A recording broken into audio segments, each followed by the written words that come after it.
वैश्या को भगवत प्राप्ति हो गई। आप देखो कितने ऐसे भक्तमाल में चरित्र है वैश्या को। अब कुंभन दास जी और ये बड़े बड़े जो संत हुए हैं वो कृष्ण दास जी एक बार ठाकुर सेवा के उद्देश्य से आगरा गए श्रीनाथ जी की सेवा से, तो वहां बहुत भीड़ लगी हुई थी। तो स्वाभाविक ऐसे कौतूहल में संत है कि भाई क्या हो रहा। देखने गए तो एक नौ युवती वैश्या नाच रही थी। अब उनके मन में आया कि ये वैश्या जितने हाव भाव करके इन संसारिक लोगों को रिझा रही है, अगर ये ठाकुर के सामने नाचे तो इसका कल्याण हो जाए। और नवयुवती सुंदरी वैश्या ऐसे हाव देखते रहे।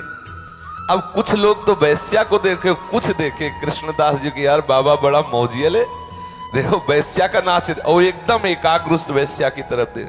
बाद में 10 का नोट आज के 500 वर्ष पहले 10 का नोट पड़ा और जैसे लोग ले देते। अब वो वैश्या आई रुपया ले, तो नेत्रों में नेत्र मिलाए और बोले अगर एक रात्रि हमारे लिए आप हमारी जहां हम रुके हुए हैं वहां नृत्य करो आकर के, तो और हम आपको अर्थ दें। तो अर्थ की आकांक्षा वाली पता लिखवा लिया। अब रात्रि में जहां वो आगरे में रुके तो अपने परिकर सहित आई और गान और नृत्य, तो 100 का नोट दिया और 1000 रुपए और दिए और कहा हमारे साहब जो हैं, हमारे जो मालिक हैं बड़े रिजवार हैं, तू जितना रुपया मांगेगी उतना देंगे, एक बार हमारे मालिक के सामने। बोले कहां जाना पड़ेगा? बोले गिरिराज जी, यही तलहटी में श्रीनाथ जी विराजमान थे उस समय। बोले गिरिराज, तो कहा हमें तो रुपया चाहिए, हम आ जाएंगे। अब बोले आ नहीं जाएंगे, हमारे साथ चलना है। तो उसका परिकर भी तैयार हो गया अर्थ के लिए।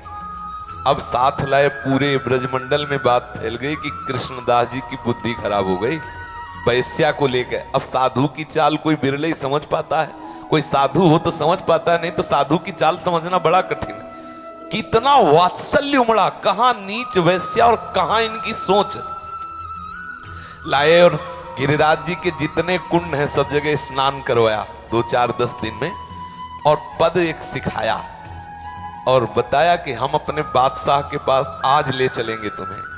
और श्रीनाथ जी के सामने लाए और वैश्या से कहा देख ये हमारे बादशाह हैं, आज यदि तूने इनको रिझा लिया तो जन्म जन्म की चाकरी तेरी मिट जाएगी। श्रीनाथ जी से कहा आगरे से भेंट लाए हैं, स्वीकार करो। देखो संत की कृपा, ठाकुर से बात की कि आगरे से भेंट लाए हैं क्या वैश्या, इसे स्वीकार करो। और उससे कहा कि रिझा लो हमारे बादशाह हैं। तो वो तो कला में प्रवीण थी, जोहार करके प्रणाम करके ठाकुर को जे ही पूरा पद गाया, तो कृष्णदास के संकल्प से रीझ करके ठाकुर जी ने अपना वो रूप दिखाया जो करोड़ों कामों को मूर्छित करने वाला है। जे ही पूरा पद करके वैसे दर्शन किया, जे ही ठाकुर प्राण निकल गए उसी समय, और वो अपने दिव्य देह से ठाकुर की सेवा में पहुंच गए। ये जरूरी